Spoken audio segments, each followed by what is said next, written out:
The rain hadn't stopped for days. It poured steadily, turning the roads into streams and the sky into a dull, weeping gray. In a quiet neighborhood on the edge of a small town, a boy named Ethan stepped out of a worn-down home with a plastic bag wrapped around his schoolbooks. He was 12, small for his age, and wore no raincoat, no umbrella. Just an old sweater already soaked from yesterday's walk.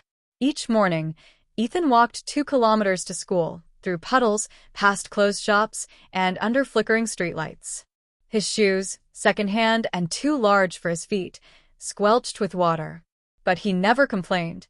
School was his escape, a place where he could dream beyond his circumstances, where his handwriting won praise even if his clothes did not.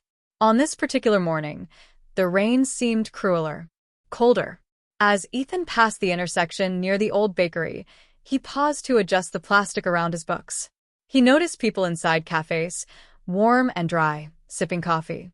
He didn't envy them, but a part of him wondered what it must be like to feel warm when the world around you was so cold.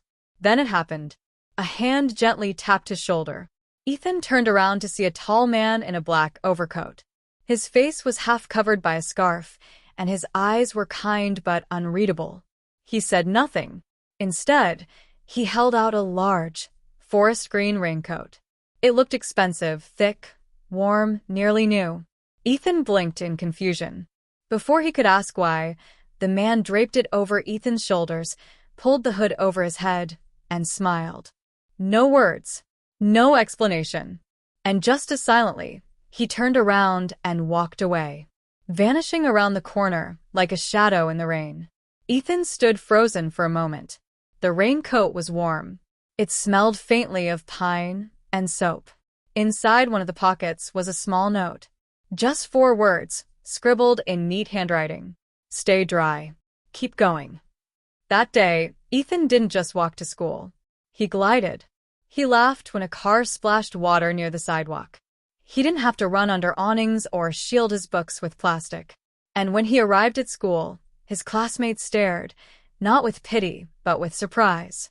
For once, Ethan didn't look like the poorest boy in class. He looked like someone cared. He never saw the stranger again. No one in the neighborhood recognized the man when Ethan described him. He didn't come back the next day, or the next week. But the raincoat remained, and every time the sky turned gray, Ethan wore it like a suit of armor. Years passed.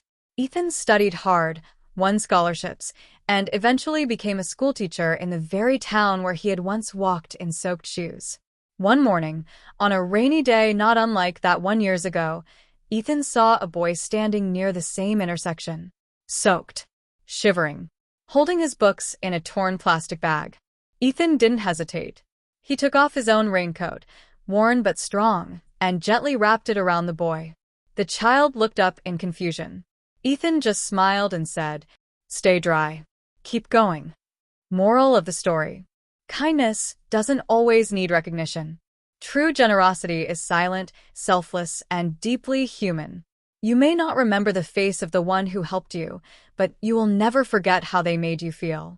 If this story touched your heart, don't forget to like, share, and subscribe to Wisdom Tales. Tell us in the comments, have you ever received kindness from a stranger?